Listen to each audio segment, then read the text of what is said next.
আচ্ছা, তো ঠিক আছে, সরি দেরি একটু হয়ে গেল। তাহলে হচ্ছে আমরা সমাধানে একটু দিই, তো রেকর্ডিং করা হয়নি। তাহলে গত টেস্টের আমাদের সমাধানে প্রথম কোশ্চেনটা হচ্ছে adverbs modify all of them, তাই না? ভার্ব, অ্যাডজেক্টিভ এবং অ্যাডভার্ব। আর the cat lives in the shade, in the shade এটা অ্যাডভার্বের কাজ করছে, কারণ এটা লিভস ভার্বের স্থান বোঝাচ্ছে না, কোথায় বসবাস করে, সেই হিসাবে এটা একটি adverb phrase. Which of the following is the adverb of frequency? হ্যাঁ, ফ্রিকোয়েন্সি অ্যাডভার্ব মানে একটা কাজ কতবার হয়, কখন কখন হয়, এরকম একটা সেন্স বোঝাতে আমরা যেটা ব্যবহার করে থাকি সেটা হচ্ছে এখানে দেওয়া আছে একটা রেয়ারলি। আরও কিছু ভার্ব রয়েছে, তাই না? আরও কিছু রয়েছে, ফ্রিকুয়েন্টলি, রেয়ারলি, সামটাইম, অফেন, তাই না? এগুলো কী হিসাবে কাজ করে? অ্যাডভার্ব অফ ফ্রিকোয়েন্সি হিসাবে কাজ করে। আচ্ছা, সবাই শুনতে পাচ্ছ আমার কথা? জি স্যার, শুনতে আচ্ছা, তারপর হচ্ছে which of the following sentences, এখানে সেন্টেন্সেস হবে আসলে, কন্টেইনস আ রিলেটিভ অ্যাডভার্ব। রিলেটিভ অ্যাডভার্ব কোনটা বলো দেখি? রিলেটিভ অ্যাডভার্ব এখানে রিলেটিভ অ্যাডভার্ব হিসাবে ব্যবহৃত হয়েছে কোনটা? Sir, I don't know why he, হ্যাঁ, he has come here. Why he has come here, relative adverb, তাই না? রিলেটিভ প্রোনাউন, রিলেটিভ অ্যাডভার্ব দিয়ে যুক্ত হয়েছে যেহেতু। Which of the following sentences, miss হয় এখানে, সেন্টেন্সেস কন্টেইন আ ফোকাসিং অ্যাডভার্ব।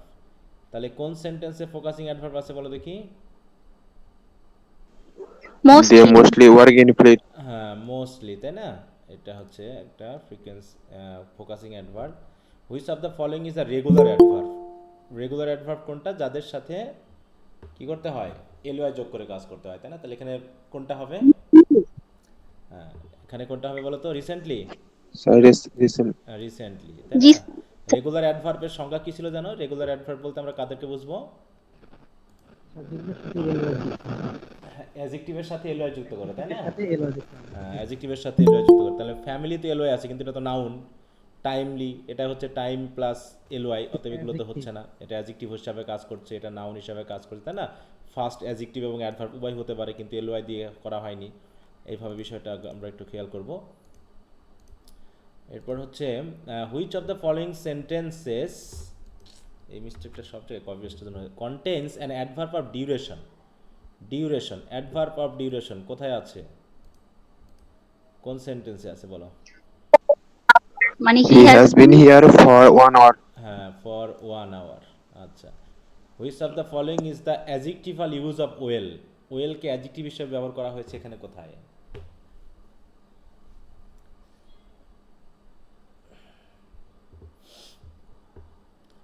বলো কোনটা হবে এখানে? হ্যাঁ, এই ওয়েলটা, তাই তো, সুস্থ থাকা অর্থে এটা ওয়েল অ্যাডজেক্টিভ। এবার হচ্ছে which of the following is wrong? কোন সেন্টেন্সটা রং?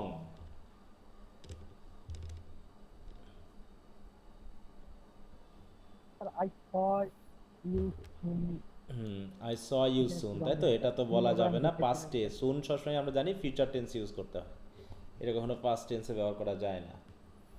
Which of the following sentence is wrong? কোনটা রং?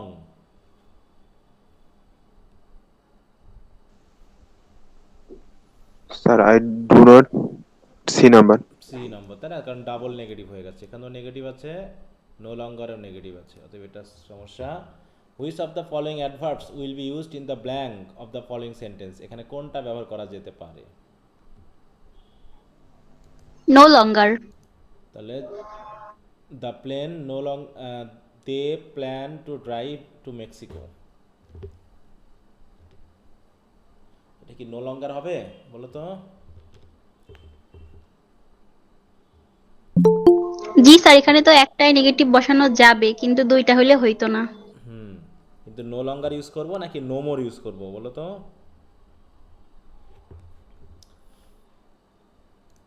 কোনটা হবে বলো? নো মোর এবং নো লঙ্গারের মধ্যে পার্থক্য কি? নো লঙ্গার মানে যেখানে একটা ডিউরেশনের ব্যাপার থাকে, তাই তো, নো লঙ্গার। আর নো মোর মানে কি? কোনো কাজ আর করা হবে না এমনটা বোঝায়। তো এখানে they plan to drive to Mexico, তারা মেক্সিকোতে যাওয়ার প্ল্যান আর করবে না বলা হচ্ছে। আর করবে না অর্থে কি আমরা নো লঙ্গার ইউজ করবো নাকি নো মোর ইউজ করবো বলো?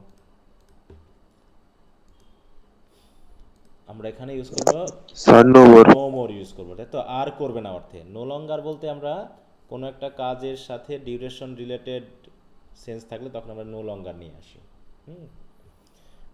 What is the parts of speech of the underline word? এটা কোন পার্টস অফ স্পিচ হবে বলো তো?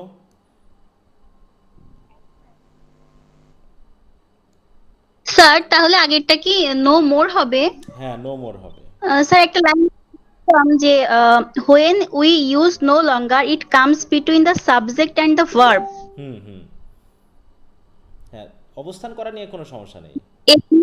হুম, অবস্থান করা নিয়ে তো সমস্যা না, সমস্যা হচ্ছে অর্থগতভাবে এখানে, ঠিক আছে তো? বোঝা গেল? এখানে সাবজেক্ট বা সাহায্যকারী এই মূল ভার্বের মধ্যে বসাচ্ছ, সেটা সমস্যা না, কিন্তু নো মোর মানে কি আর করবে না তুমি এই কাজটা, এই সেন্সে বোঝানো হয়।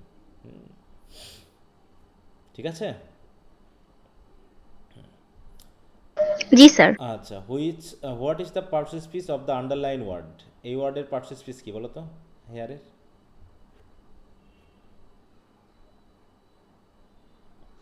Sir, noun.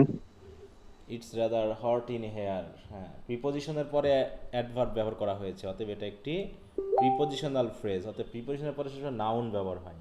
হ্যাঁ, অতএব যদি in here এর সাথে পুরোটা আন্ডারলাইন থাকতো তাহলে এখানে প্রিপজিশন হতো। প্রিপোজিশনাল ফ্রেজ হতো না, তখন প্রিপোজিশন হতো না, প্রিপোজিশনাল ফ্রেজ হতো, তখন সে প্রিপজিশন ফ্রেজটা হতো। তখন অ্যাডভার্ব হিসেবে কাজ করতো, ঠিক আছে? হ্যাঁ, কিন্তু এখানে শুধু আমি হেয়ারের নিচে দিয়েছি, অতএব সেটা প্রিপোজিশনের পরে আমরা জানি নাউন বসে, সেই হিসাবে এখানে আমরা বলতে জি পারি স্যার। এটা noun. Which of the following sentences is correct? কোনটা ঠিক?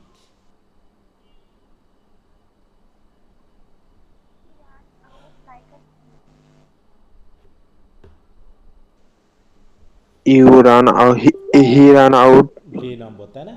হুম, জি স্যার। আচ্ছা, কারণ ম্যানার অ্যাডভার্বগুলো আমরা জানি ভার্বের আগে বসে, এটা খেয়াল করতে হবে। Which of the following is not an adverb? কোনটা অ্যাডভার্ব নয়? Sir, towards. হ্যাঁ, টুয়ার্ডস হচ্ছে কি প্রিপোজিশন, তাই না? এর জি সাথে স্যার। অন্য নাউন বসে আমরা যে নাউন ফ্রেজ গঠন করব তাকে আমরা হয়তো বা অ্যাডভার্ব বলতে পারবো, কিন্তু টুয়ার্ডস হচ্ছে একটা প্রিপোজিশন, আর আপওয়ার্ড ফরওয়ার্ড এগুলো নিজেরাই অ্যাডভার্ব। আচ্ছা, তো ঠিক আছে, এই হলো ব্যাপার। এখন কার কয়টা হয়েছে একটু মিলাই নিবা।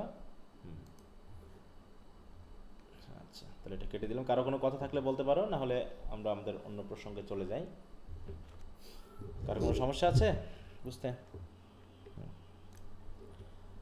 আচ্ছা, তো ঠিক আছে, তাহলে কেটে দিলাম এটা। এখন আমাদের অ্যাডভার্ব অফ ডিগ্রি নিয়ে একটা টেস্ট নেওয়ার কথা আছে 25শে অক্টোবর, তো একটু প্রিপারেশন নিয়ে রেখো। এখন আমাদের শুরু হচ্ছে 493 পেজ থেকে, অরিজিন, এইখান থেকে আমরা শুরু করব, তাই না? এগুলো একটু রিভাইজ করতে হবে কিন্তু, হ্যাঁ, একটু ভালো মতো পড়তে হবে।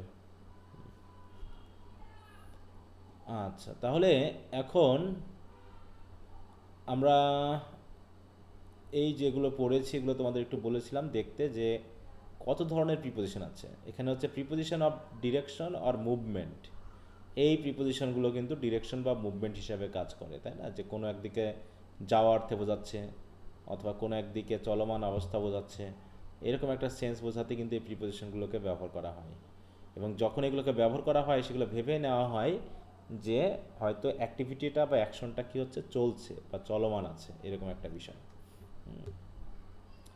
আচ্ছা, তো পূর্বের গুলোর মধ্যে কারো যদি কোনো প্রবলেম থাকে একটু বলতে পারো, যে যদি রিভাইজ করে থাকো, প্রবলেম থাকলে একটু বলবা, হ্যাঁ? আর যদি না থাকে তাহলে আমরা এখান থেকে শুরু করি। আচ্ছা, তো দেখো বলা হচ্ছে অরিজিন। অরিজিন মানে একটা জিনিসের উৎপত্তি কোথা থেকে হয়েছে, এমনটা বোঝাতে আমরা প্রধানত অফ বা ফর্ম ইউজ করে থাকি। হ্যাঁ, হি কেম অফ আর লার্জ ফ্যামিলি, হ্যাঁ, হি ইজ ফ্রম ইটালি, এরকম আর কি বিষয়টা আমরা ব্যবহার করে থাকি। বলছে when we describe a person or things origin such as nationality or hometown or ethnicity or the place where something was built or designed, কোথা থেকে কি হয়েছে ইত্যাদি অর্থে যখন আমরা মোটামুটি তার অবস্থান বা উৎপত্তি নির্দেশ করি, তখন কিন্তু আমার এই প্রিপোজিশনগুলো ব্যবহার হয়। এটা হচ্ছে কি, we usually typically use the preposition from and to a lesser degree of. মানে আমরা প্রধানত অফ ফ্রম ব্যবহার করে থাকি, কিছু কিছু ক্ষেত্রে অফ ব্যবহার করা হয়ে থাকে বলা হচ্ছে। যেমন I met the most delightful couple from Italy, তাহলে কোথা থেকে আসছে? তারা ইটালি থেকে আসছে, তাই না? I am from New York, New ইয়র্কের আমার origin. The new professor is of Turkish descent. The new computer from the tech giant should be revolutionary, তাহলে ফ্রম দ্য টেক জায়ান্ট সেটা কোম্পানি হতে পারে, সেটা প্রতিষ্ঠান হতে পারে, দেশ হতে পারে, তারপর জায়গা হতে পারে, হ্যাঁ, এমনকি কোনো কোনো ক্ষেত্রে ম্যাটেরিয়ালেরও হতে পারে যেখান থেকে একটা জিনিস উৎপত্তি লাভ করেছে। আচ্ছা, তো এখানে কয়েকটা কুইজ আছে, দেখি আমরা কি বলতে পারি। আচ্ছা, which of the following is not one of the prepositions of time? Preposition of time হিসাবে বসে না কোনটা?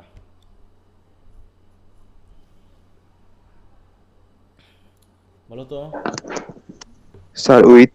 উইথ, তাই তো? এটা দিয়ে আমরা প্রধানত এজেন্সি বুঝি, তাই না? যেটা আমরা পড়ে এসেছি এখানে, যে প্রিপোজিশন কোথায় গেল, এই যে প্রিপোজিশনস অফ এজেন্সি, যেটাকে আমরা প্রধানত বাই এবং উইথ ব্যবহার করে থাকি, মানে কোনো কিছু দিয়ে কাজ বোঝানো অর্থে। এমনকি আমরা যদি ডিভাইস বা ইনস্ট্রুমেন্ট ব্যবহার করি সেখানেও কিন্তু বাই বা উইথ ব্যবহার করে থাকি। এছাড়াও এখানে অন ব্যবহার করা হয়েছে, বেশ কিছু প্রিপোজিশন কিন্তু পরবর্তীতে আছে। এবার হচ্ছে which of the following sentences contain a preposition of place? আর প্রিপোজিশন অফ প্লেস কোনটা প্লেস বোঝাচ্ছে বলো তো? দ্য কিচেন ফিল অ্যাসলে বিসাইড কিটেন। স্যার বি নম্বরটা। Sir B number. B number, তাই তো? এখানে কি বলা হচ্ছে দেখো তো।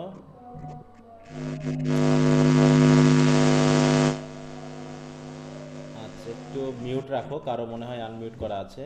হ্যাঁ, মিউট রাখো। একটা জিনিস খেয়াল করে দেখো, বলছে like prepositions of time the most common preposition of place are at, in or on.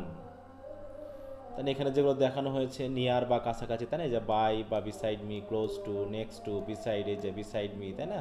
এগুলো কিন্তু ব্যবহার করা হয়েছে। তো সেই শর্তে আমরা এখানে বললাম কি, যেটা হচ্ছে বিসাইড মি বা বাই মি, এটা হচ্ছে পাশে বোঝাচ্ছে, মানে জায়গা বোঝাচ্ছে, তাই না? Which of the following sentences contain a preposition of agency? Agency preposition কোনটা ইউজ করা হয়েছে? স্যার বি নাম্বার, যেহেতু বাই আছে। বাই এবং কারো দ্বারা কাজটি হচ্ছে এমন বোঝাচ্ছে, তাই না? Which of the following sentence contains a preposition of reason or purpose?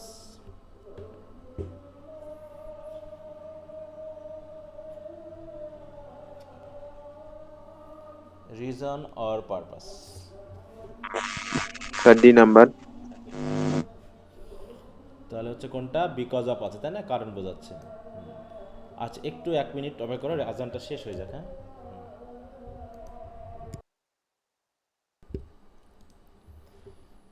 আচ্ছা, তাহলে এইগুলো পড়েছে। এবার হচ্ছে আমরা শুরু করি কমন প্রিপোজিশনাল এরর্স। কী ধরনের এরর্স হতে পারে সেগুলো আমরা একটু দেখব। বলছে due to the large number of prepositions in English as well as the fact that, recording তো হচ্ছে, as well as the fact that many prepositions serve multiple purpose, it can be quite difficult to determine which prepositions to use in a particular situation, তাই না? যে কোথায় কোনটা ব্যবহার করবো এটা নিয়ে একটু সমস্যা। This specially tricky for the preposition to use after verbs, ভার্বের পরে যেগুলো ব্যবহার করা হয় গ্রুপ ভার্ব করার জন্য, সেগুলো আরও বেশি tricky. In this section, we will look at some common errors that arise when trying to determine the appropriate preposition to use with particular kind of verbs, as well as identify patterns to help us make the correct choice. তাহলে verbs of মোশনের ক্ষেত্রে আমরা verb two versus in আমরা কোনটা ব্যবহার করব সেটা একটু দেখব। এই ক্ষেত্রে আমরা একটু মানে সতর্ক হব, হ্যাঁ, একটু খেয়াল করব।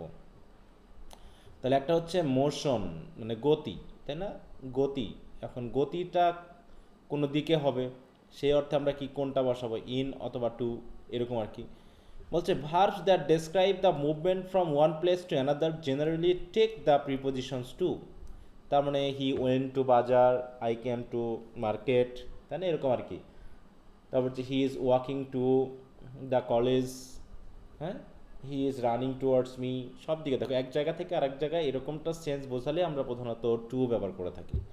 However, when a verb describe a movement from one place into another, we use the preposition in or into। তার মানে যখন আমরা ভিতরে প্রবেশ করা অর্থে, বাহির থেকে ভিতরে মুভমেন্ট অর্থে আমরা তখন ইন অথবা ইনটু ব্যবহার করতে পারি। তাহলে কোনো দিকে বোঝালে আমরা টু ইউজ করছি, আর যখন আমরা কোনো কিছুর মধ্যে বোঝাচ্ছে from one place into another, মানে ইনটু মানে ভিতরে, তাই না, তখন আমরা ইন অথবা ইনটু ইউজ করব। This can lead to confusion between the two prepositions where when using a motion verb that can describe either scenario. For example, I went in London হয় না, তাই না, I live in London হয়। কিন্তু যেহেতু went একটা movement, তাই তো এক জায়গা থেকে আরেক জায়গায়, সেক্ষেত্রে আমরা কিন্তু ইন ব্যবহার করতে পারছি না, কারণ এটা আমরা ওয়েন্ট ইন মানে লন্ডনের ভিতরে গিয়েছিলাম এমনটা বোঝাচ্ছে না, কিন্তু আমরা লন্ডনে গিয়েছিলাম এই অর্থে বোঝাচ্ছে, তাই না। তাই বলছে when we use a motion verb this way, we use the preposition movement to. The only exception to the rules is the verb phrase go home, যে ক্ষেত্রে আমরা কখনোই হোমের আগে প্রিপোজিশন বসাতে পারি না। where home is an adverb, দেখো খেয়াল করো, where home is an adverbial noun that modifies the verb, তাহলে হোম কিন্তু নাউন, কিন্তু ওখানে সরাসরি হোমটা কি হিসাবে কাজ করেছে, নাউন হিসাবে কাজ করেছে। ঠিক এই রকম যেমন আমরা পেলাম না ইয়াতে, যে নাউন অ্যাডভার্ব, মানে যে অ্যাডভার্ব, যে নাউনগুলো অ্যাডভার্ব হিসেবে কাজ করে, যেমন আমরা বলতে পারি কি নেক্সট মান্থ, এখানে মান্থটা কি একটা মাসের না, মানে মাস সেই হিসাবে নাউন, নেক্সট হচ্ছে কি একটা অ্যাডজেক্টিভ, তাহলে এটা কি অ্যাডভার্ব নাকি আসলে নাউন ফ্রেজ, এটা একটি বলো তো, এটা কি একটা, কি বলবো এগুলোকে বলো, নেক্সট মান্থ, এভরিডে, এগুলো কি সবই কিন্তু আমাদের sir noun phrase. Noun phrase, তাই না। কিন্তু নাউন ফ্রেজগুলোকে আমরা কি করছি, সেন্টেন্স যখন ব্যবহার করছি তখন কিন্তু অ্যাডভার্ব হিসেবে কাজ করছে, যে he will come next month, তাহলে এই নাউন ফ্রেজটাকে কিন্তু আমরা অ্যাডভার্ব হিসেবে ব্যবহার করেছি। একইভাবে everyday, he goes to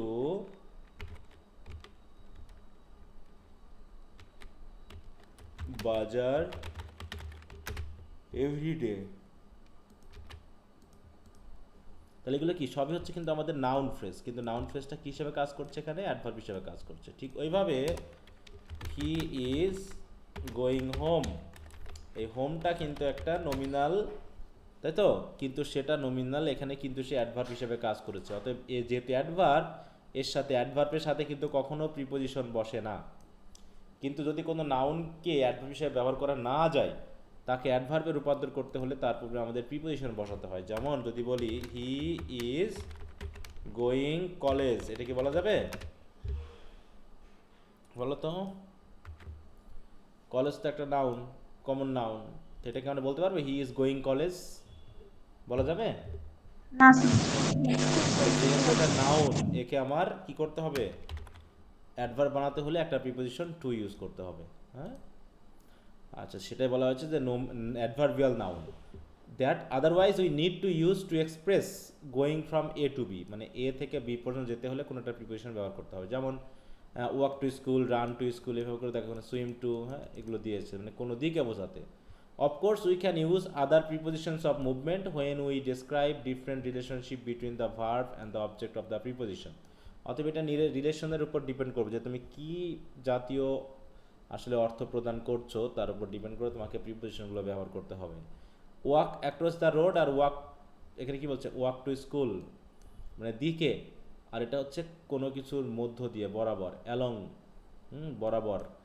round, cycle round the park, মানে চারিদিকে বোঝাতে, তাও একটা মুভমেন্ট কিন্তু দেখো। Drive over the bridge, swim up and down the pool, went in school, দেখো এই সবগুলোই কী বোঝাচ্ছে, হয়তো কোনো দিকে বোঝাচ্ছে না, কিন্তু এক ধরনের মুভমেন্ট কিন্তু এখানে কাজ করেছে।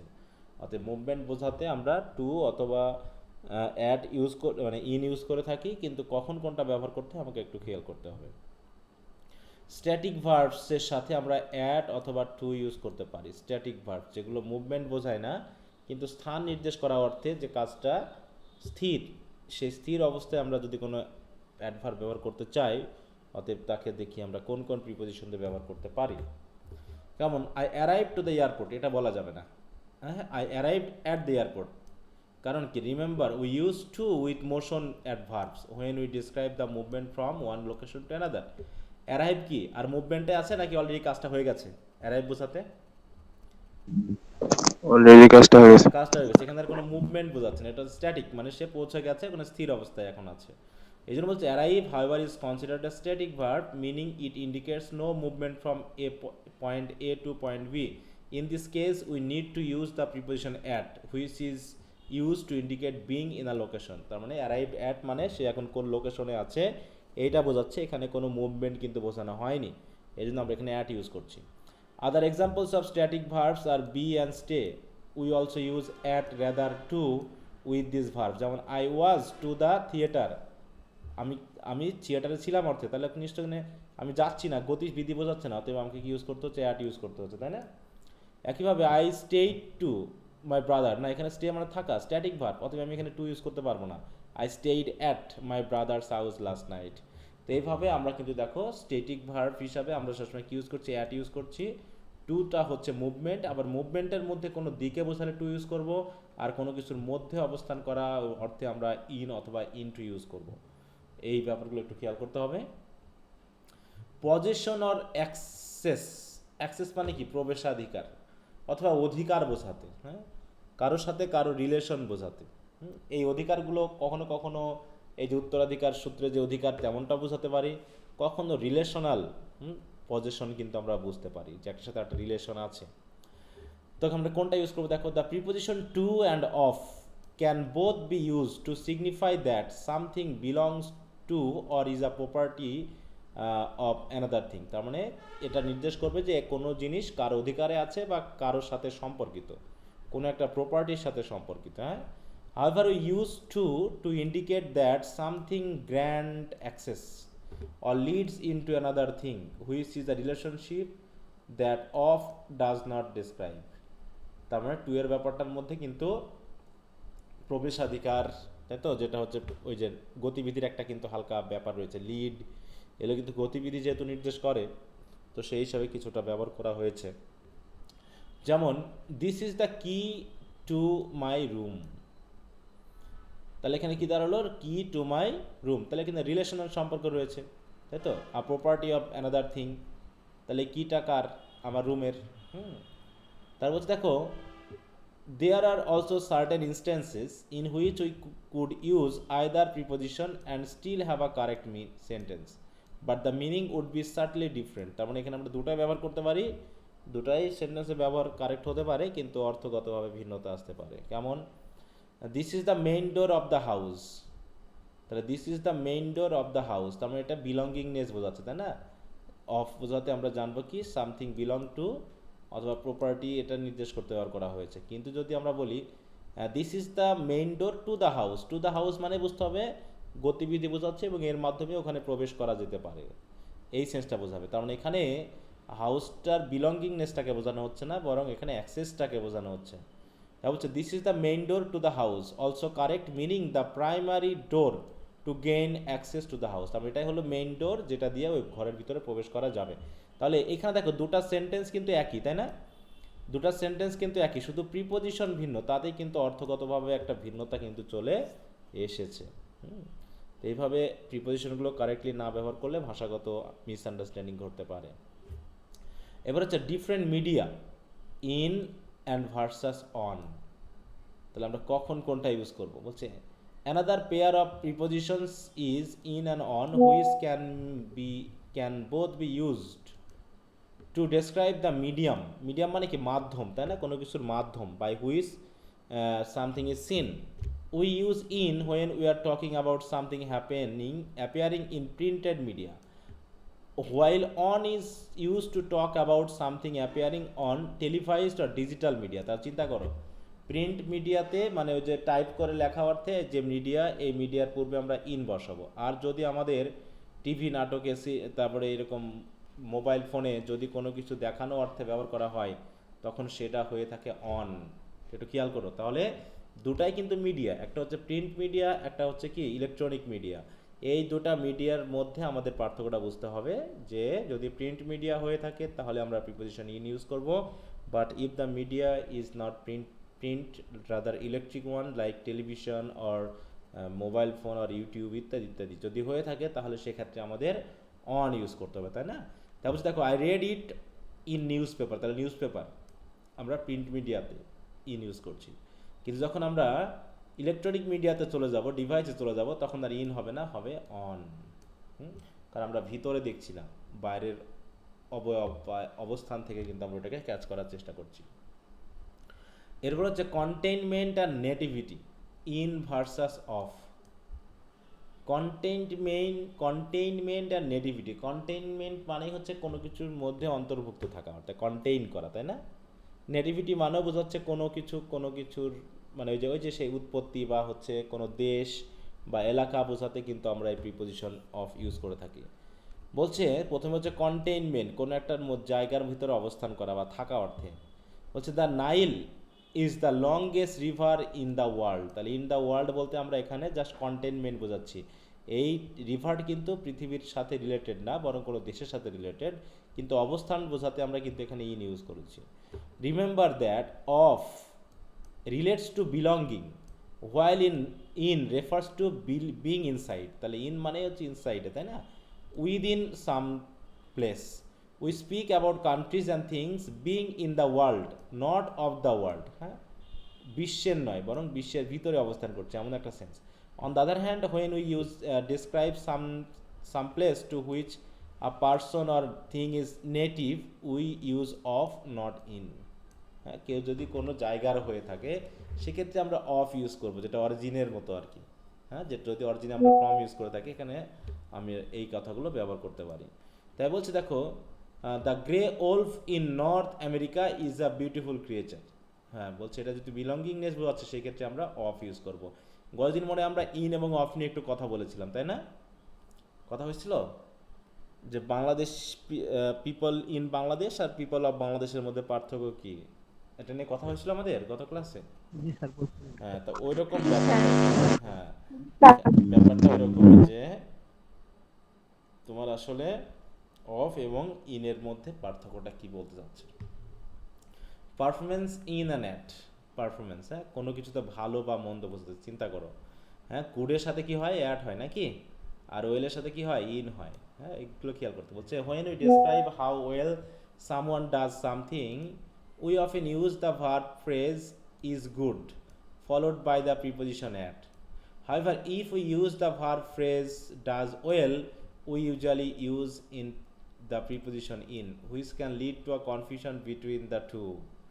তাহলে my brother is good at আর my sister does well in school, তাই না? তাহলে এখানে স্থান বোঝাচ্ছে আর একটা হচ্ছে কোনো বিষয়ে বোঝাচ্ছে, চিন্তা করো। when we are talking about a particular subject, we use good at, but if we are talking about a particular setting, we use does well.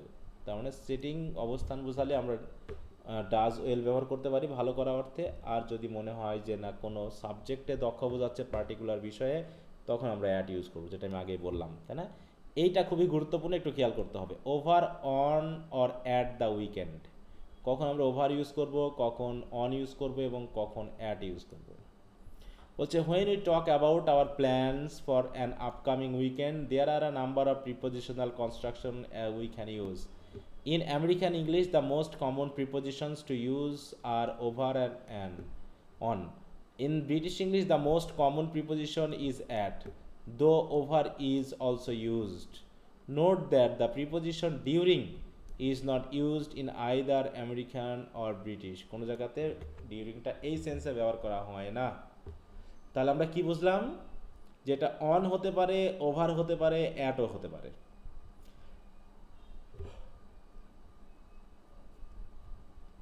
কারা অন ইউজ করে বলো তো, এখানে কি বলছে, কারা অন ইউজ করে? আমেরিকানরা, তাই না? ব্রিটিশটা এখানে ইউজ করে, অ্যাট ইউজ করে থাকে, তাই তো?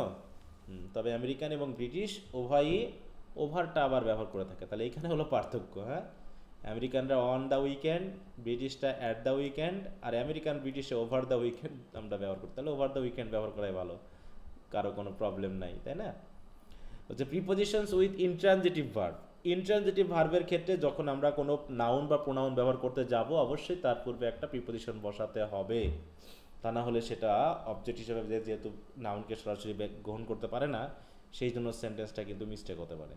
হচ্ছে if we want to express a direct relationship between a intransitive verb and something that seems to be receiving its action we often use a preposition. যেখানে এমনটা হবে যে অনেকটা মনে হবে সেন্টেন্সটা ইন্ট্রানজিটিভ না হয়ে ট্রানজিটিভের সেন্স প্রকাশ করছে, তার জন্য তখন আমাদের করতে হবে কি, ওইটাকে ট্রানজিটিভ বানাতে হলে ওখানে প্রিপোজিশন ব্যবহার করে মাধ্যমে কাজটা করতে হবে।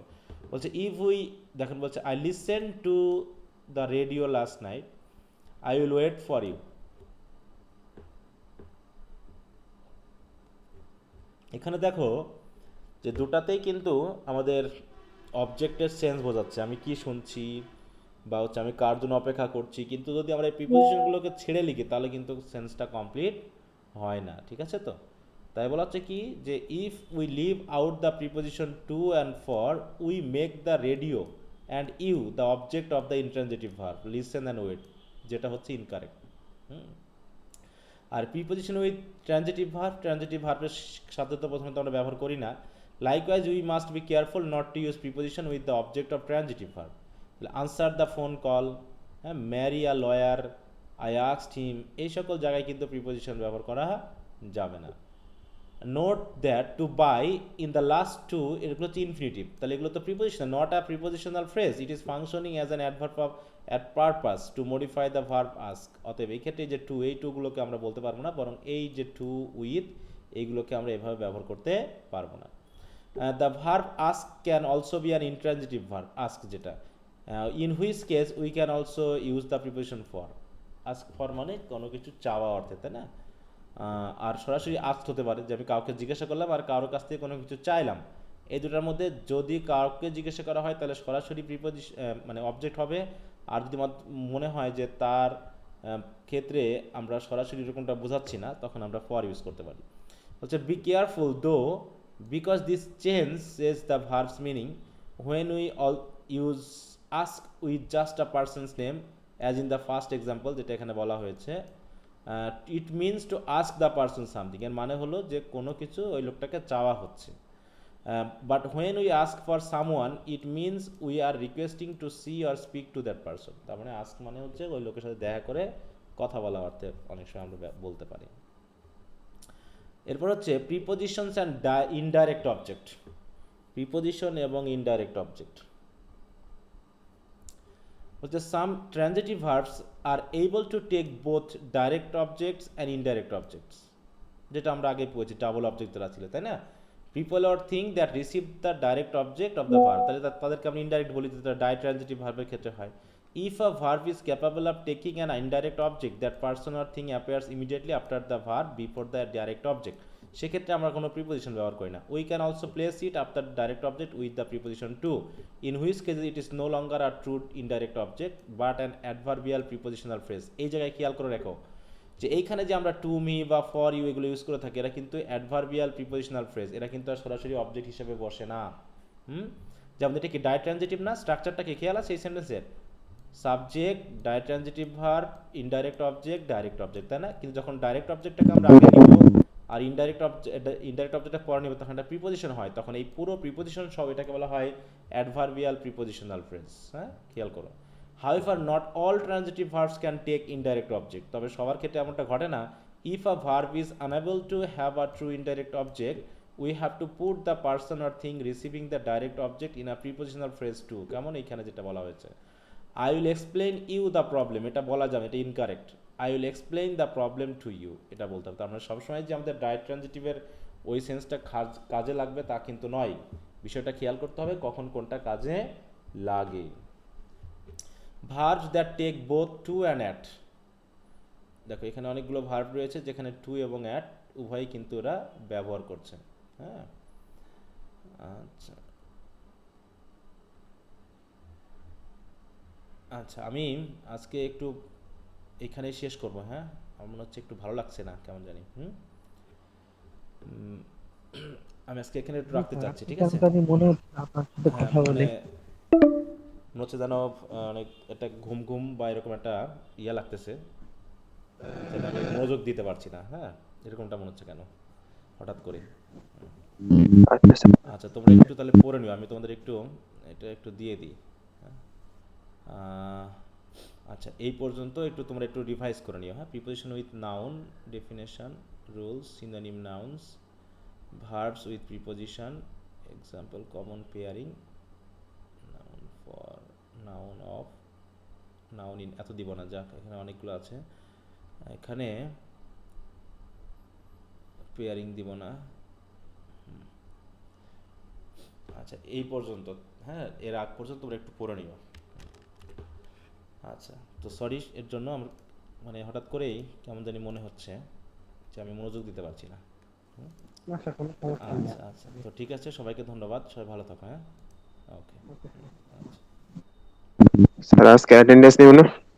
আচ্ছা, ও অ্যাটেন্ডেন্সটা নেওয়া হয়নি তাই না? আচ্ছা তাহলে আমি এটা একটু নিয়ে নিই। হ্যাঁ, দাঁড়াও।